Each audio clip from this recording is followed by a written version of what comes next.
नमस्कार, मैं धर्मराज सिंह। कोरोना काल में हर तरफ से बुरी खबरें ही आपको सुनाई दे रही हैं, लेकिन ऐसी परिस्थिति में भी कुछ खबरें हैं जो अच्छी आ रही हैं, जो थोड़े पल के लिए सही सुकून देती हैं। तमाम लोग इस दौरान महामारी में मददगार बनकर निकले हैं, खुले मन से लोगों के लिए मदद के हाथ बढ़ा रहे हैं, तो कहीं किसी के लिए अपनी जिंदगी को दांव पर भी लगा दे रहे हैं। इन्हीं खबरों पर आधारित है हमारी खास कार्यक्रम बुरे वक्त की अच्छी खबर।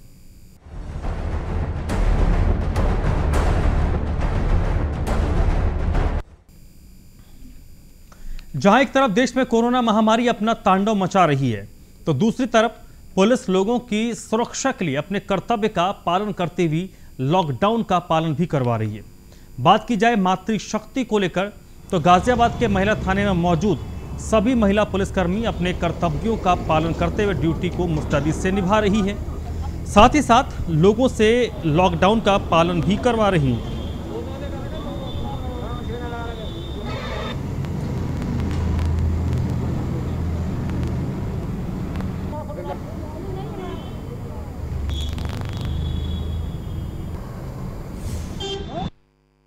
हम पब्लिक को जागरूक बनाते हैं। जब भी चेकिंग करते हैं तो उनको जो है हमेशा जागरूक बनाते रहते हैं कि जो है कि आप मास्क का प्रयोग करें, जो है सैनिटाइज़र का प्रयोग करें, दूरी बना के रखें और अनावश्यक घर से ना निकलें। बहुत ज़रूरी हो तभी घर से बाहर निकलें, क्योंकि लॉकडाउन चल रहा है। तो जैसे कोई इमरजेंसी है, मेडिकल इमरजेंसी है, कुछ किसी तरह की किसी को भी इमरजेंसी है, उसी दौरान घर से बाहर निकलें। अनावश्यक बिल्कुल भी ना निकलें। लोगों को जागरूक बनाते रहते हैं, लेकिन फिर भी अगर कोई व्यक्ति बदमाशी करता है तो फिर उसके खिलाफ हम कार्रवाई भी करते हैं। इस समय परिवार को कितना समय दे पाते हैं? परिवार को तो कम समय दे पाते हैं। मेरी कानून के लिए ही है। मैंने ये वर्दी कानून की रक्षा करने के लिए ही पहनी है। यहाँ मैं हेल्प डेस्क पे बैठती हूँ, थाना साहिबाबाद में। यहाँ पे बहुत सारे लोग आते हैं, बहुत सारे केसेज आते हैं, उनकी समस्याएं सुनती हूँ और उनको गाइड भी करती हूँ कि मास्क पहन के ही बाहर निकलें, हमें कोरोना से लड़ना है। बाहर चेकिंग भी करते हैं, बाहर लोगों से भी मिलते हैं, उनको भी समझाया जाता है। कुछ लोग अपना कपड़े से मुंह बांध लेते हैं, उनको समझाया जाता है कि कपड़े से अपना मुंह ना बांधें, मास्क ही पहनें। उसके बाद हम लोग घर जाते हैं। घर सबसे पहले हम अपने आप को सैनिटाइज करते हैं, वर्दी निकाल के अपना अलग रखते हैं और फ्रेश होके तब हम अपनी फैमिली से।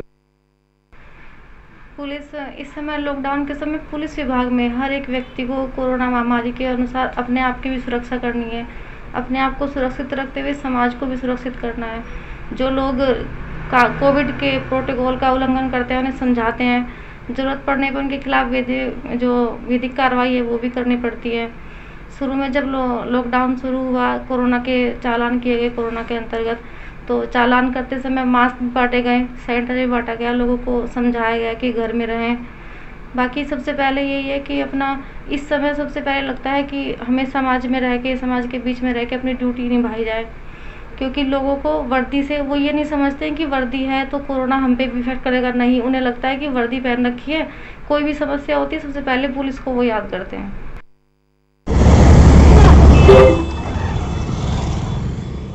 अभिषेक पंडित इस वक्त मेरे साथ फोन लाइन पर जुड़ चुके हैं गाजियाबाद से। अभिषेक, किस तरीके से ये महिला पुलिसकर्मी अपने परिवार के साथ साथ अपने प्रोफेशनल ड्यूटी को भी परफॉर्म कर रही हैं? जी, लगातार गाजियाबाद की बात की जाए तो महिला पुलिसकर्मी लगातार मुस्तैद हैं और लगातार लोगों को कोरोना गाइडलाइंस के लिए अवगत करा रही हैं और लोगों को समझा रही हैं। वहीं अपने घर के कर्तव्यों को भी लगातार निभाती हुई नजर आ रही हैं। अगर बात की महिला पुलिसकर्मियों के लिए तो दोहरी चुनौती होगी। बिल्कुल सही बात है, महिलाओं के लिए दोहरी चुनौती है और लगातार वो निभा भी रही हैं। और साफ तौर पर गाजियाबाद के कई थानों में आप साफ तौर पर तस्वीरों में भी देख सकते हैं लगातार कैसे कैसे लोग आते हैं, उनके बावजूद उन्हें समझाते हैं। बहुत से ऐसे लोग होते हैं अड़ियल, जो कि पुलिस से काफी दुर्व्यवहार भी करते हैं, उन्हें भी समझाना उनका काम है। और लगातार मास्क के लिए कार्रवाई भी की जाती है और लगातार मुस्तैदी से अपनी ड्यूटी निभा रही हैं। और इसमें अगर पुलिस वालों से आपकी बात हुई होगी, इसमें उनके परिवार का किस तरीके का रोल है ये? हाँ, हमारी बात हुई। बहुत महिला जो है ऐसी है जो कि काम भी कर रही हैं, तो सबसे ज्यादा फोकस उनका अपनी ड्यूटी पे रहता है। साथ के साथ घर को भी देखती हैं, अपने बच्चों को भी वो करती हैं। बस एक डर, कोरोना काल में काफी डर है कि वो बाहर जाती हैं तो कहीं उनके बच्चे ना, तो उनकी काफी उन्हें अच्छी तरीके से रहना पड़ता है और कोरोना गाइडलाइंस को देखते हुए वो अपने कर्तव्यों को निभाती हैं। चलिए, बहुत बहुत शुक्रिया अभिषेक आपका। तो गाजियाबाद की ये तस्वीरें इस वक्त आप देख रहे हैं, जहां पर महिला पुलिसकर्मी अपने कर्तव्यों का निर्वहन कर रही है और पुरुषों की अपेक्षा महिलाओं की अगर बात करें तो उनके लिए चुनौती ज़्यादा हो जाती है, क्योंकि इसमें से बहुत ऐसी महिलाएं होंगी जिनके बच्चे काफ़ी छोटे छोटे होंगे।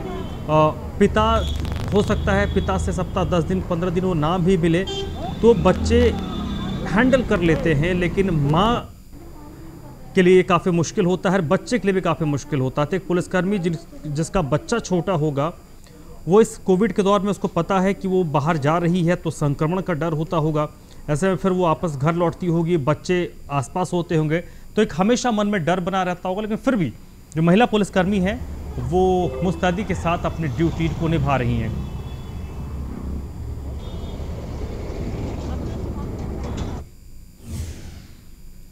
कोरोना महामारी में आम आदमी का जीवन अस्त व्यस्त हो गया है।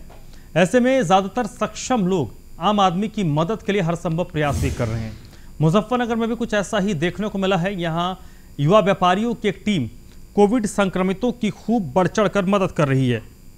ये व्यापारी मुजफ्फरनगर राउंड टेबल नाम की संस्था चलाकर कोरोना संक्रमितों को भोजन वितरित करते हैं। इतना ही नहीं, ये लोग जिन्हें ऑक्सीजन की आवश्यकता है उन्हें 7 दिन तक ऑक्सीजन निःशुल्क उपलब्ध कराती हैं।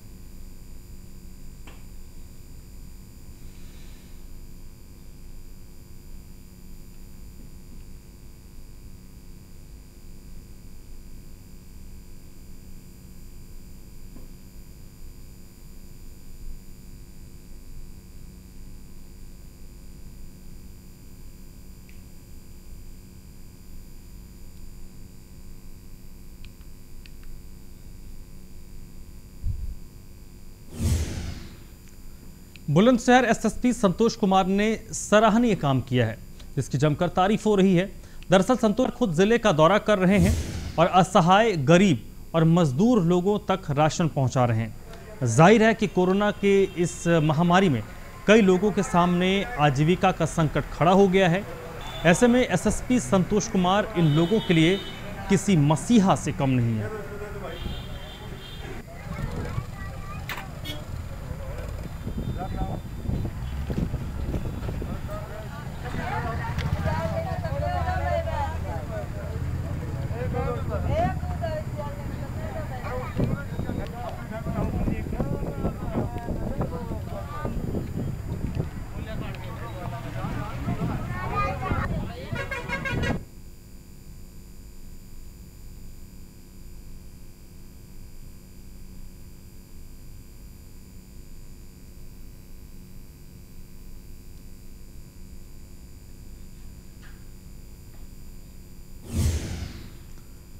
अलीगढ़ में जहरीली शराब पीने से कई लोगों की मौत के बाद सुल्तानपुर से अच्छी खबर आई है।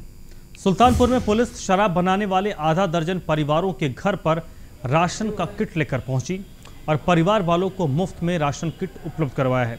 इस दौरान पुलिसकर्मियों ने शराब बनाने वाले परिवारों से वादा लिया कि वो आगे से शराब नहीं बनाएंगे। आपको बता दें, पुलिस इससे पहले भी शराब बनाने वाले परिवारों को थाने बुलाकर शपथ दिलवा चुकी है। उसको खोल चेक करो क्या क्या। चलो अब जाए और जिसके पास ना हो हमको बता देगा आकर। मैं आपसे बताया था ना कि इन लोगों के लिए कोई दिक्कत नहीं होगी।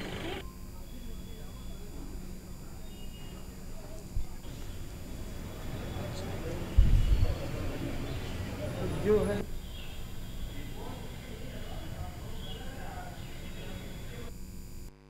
क्या करती हैं? हम समूह सखी काम करते हैं।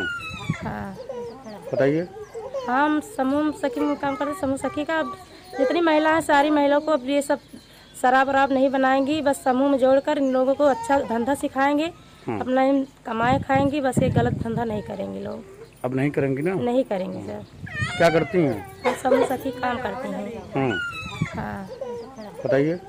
हम समूह सखी में काम करते हैं। समूह सखी का जितनी महिला हैं सारी महिलाओं को अब ये सब शराब वराब नहीं बनाएंगी, बस समूह में जोड़कर इन लोगों को अच्छा धंधा सिखाएंगे, अपना इन कमाए खाएंगी, बस ये गलत धंधा नहीं करेंगे लोग। अब नहीं करेंगी ना? नहीं।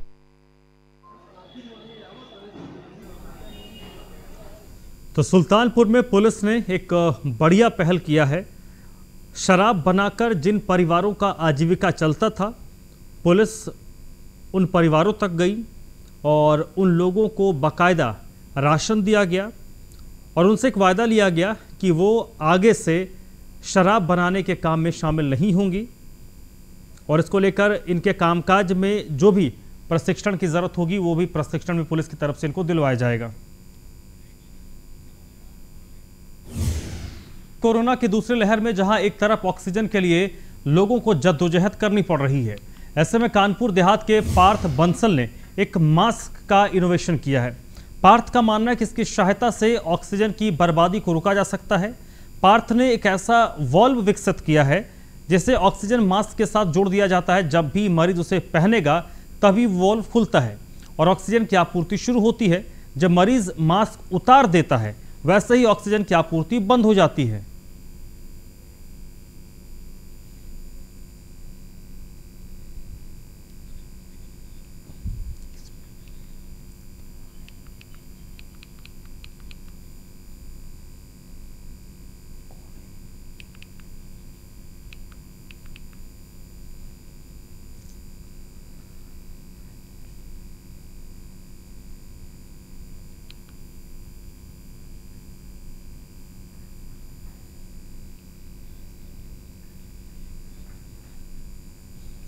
सलीम सिद्दीकी इस वक्त मेरे साथ फोन लाइन पर जुड़ चुके हैं इसी पर ज़्यादा जानकारी के साथ। सलीम, ये किस तरीके का आविष्कार है और इससे किस तरीके से फायदा आम लोगों को होगा? देखिए, जिस प्रकार से जो है पूरे देश में ऑक्सीजन को लेकर त्राहिमाम मचा हुआ था, महामारी मची थी, ऑक्सीजन की किल्लत जो है चरम पर थी, उस बात के मद्देनजर जो है जो पार्थ ने जो एक ऐसा मास्क बनाया है जिसमें ऑक्सीजन को रोकने का यंत्र उसमें लगाया है, जिसके माध्यम से ऑक्सीजन तकरीबन 25% ऑक्सीजन की बचत होती है। और इससे पहले भी पार्थ कई आविष्कार कर चुका है जिसमें उसको राष्ट्रीय पुरस्कार से भी सम्मानित किया गया, साथ ही तमाम उसको पुरस्कार से सम्मानित किया गया है।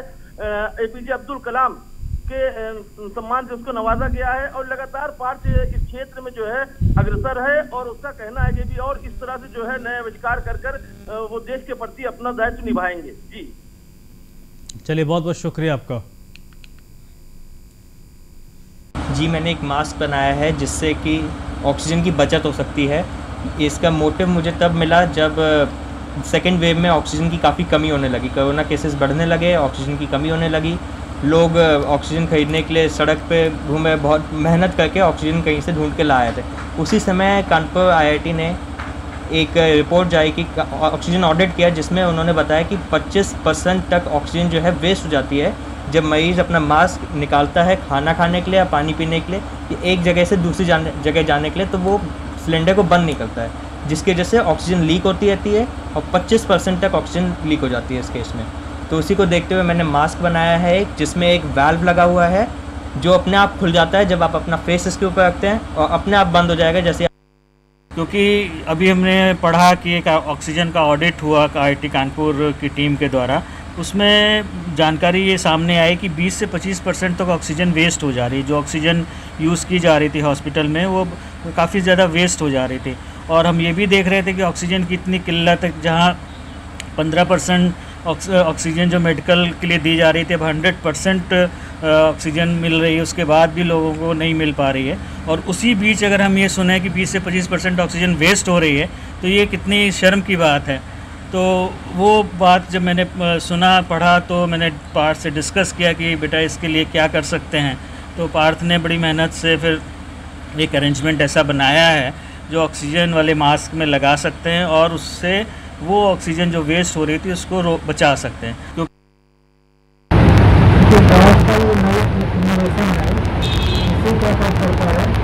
मास्क में इस तरह से उन्होंने वाल्व तैयार किया है, जब पेशेंट जो मास्क को पहनेगा तभी वो फ्लुएंसी इसकी चालू होगी, लेकिन जब मास्क हट जाएगा तो उसकी ऑक्सीजन की जो फ्लुएंसी होती है वो रुक जाएगी, जिससे हमारी कहते हैं। हल्द्वानी के सुशीला तिवारी अस्पताल को सिंगापुर से उत्तराखंड के युवा विधायकों के जरिए ऑक्सीजन कंसंट्रेटर के तौर पर एक बड़ी मदद मिली। सुशीला तिवारी हॉस्पिटल में नैनीताल विधायक संजीव आर्य और सितारगंज विधायक सौरभ बहुगुणा ने अस्पताल के प्रबंधन को 8 ऑक्सीजन कंसंट्रेटर और 200 ऑक्सीमीटर भेंट किए हैं। दरअसल सितारगंज से विधायक सौरभ बहुगुणा ने सिंगापुर में रहने वाले उर्वशी सहाय और लो चेंग चुआन से कोविड मरीजों को सहायता के लिए निवेदन किया था।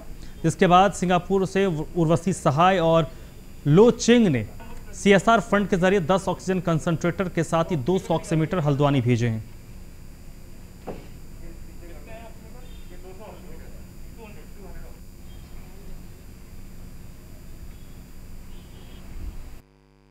के स्तर पर जो प्रयासों की आवश्यकता है वो अपनी तरफ से चल रहा है, लेकिन हम धन्यवाद प्रेषित करते हैं आज भाई सौरभ जी का भी और जितने भी हमारे साथी सहयोगी जो CSR के माध्यम से लगातार हम लोगों को फैसिलिटेट कर रहे हैं। हम सबको विदित है कि नैनीताल में हमारे प्रिय मित्र आशुतोष जोशी जी के द्वारा BD पांडे नैनीताल को 200 ऑक्सीजन कॉन्सनट्रेटर्स दिए गए CSR में और उसको हमने पूरे ही सिर्फ नैनीताल में ही नहीं, हमने पूरे डिस्ट्रिक्ट में डिस्ट्रीब्यूट किया। इसके अलावा नैनीताल बैंक के द्वारा हमको 10 ऑक्सीजन कॉन्सनट्रेटर्स दिए गए। आज इसी कड़ी में बहुत बेहतर और जो लेटेस्ट जिनको हम कह सकते हैं ऑक्सीजन कॉन्सनट्रेटर्स आज भाई सौरभ ने हमारे सिंगापुर बेस्ड एक कंपनी है उनका आभार प्रेषित करते हैं आपके चाहता हूं सिंगापुर कम्युनिटी का, जिन्होंने इस पैंडेमिक के समय उत्तराखंड को बहुत ज़्यादा बढ़ चढ़ के मदद करी है। सिंगापुर कम्युनिटी ने हमें अभी तक लगभग 64 ऑक्सीजन कॉन्सनट्रेटर्स 1000 ऑक्सीमीटर्स प्रोवाइड करा दिए हैं और हमारा अगला लक्ष्य 1,95,000 मास्क का है। और मैं उर्वशी सहाय और ली शेंग चुआन का धन्यवाद करूँगा, जिन्होंने हमारे एक लेटर पर लगातार हमारे संपर्क में रह के हमको इतनी 1 करोड़ रुपये की लगभग 1 करोड़ रुपये की सहायता राशि हम लोग को उत्तराखंड के लिए दी। जहां एक तरफ पूरा देश कोरोना महामारी को झेल रहा है तो दूसरी तरफ ऐसे लोग भी हैं जो जरूरतमंदों की मदद के लिए आगे आ रहे हैं। ऐसा ही कुछ देखने को मिला है मसूरी में, जहां 5 दोस्तों ने मिलकर मानवता दिखाते हुए न सिर्फ जरूरतमंदों की मदद की बल्कि गरीब और मजदूर लोगों तक राशन पहुंचाने का काम भी किया। आपको बता दें कि ये सभी 5 दोस्त पढ़ लिख कर अपनी अपनी जगह नौकरियां कर रहे हैं।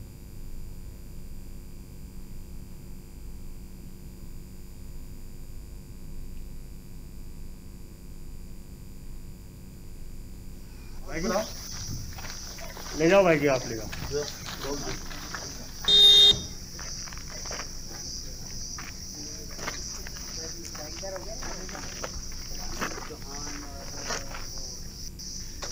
अब वो आगे आ रहे हैं।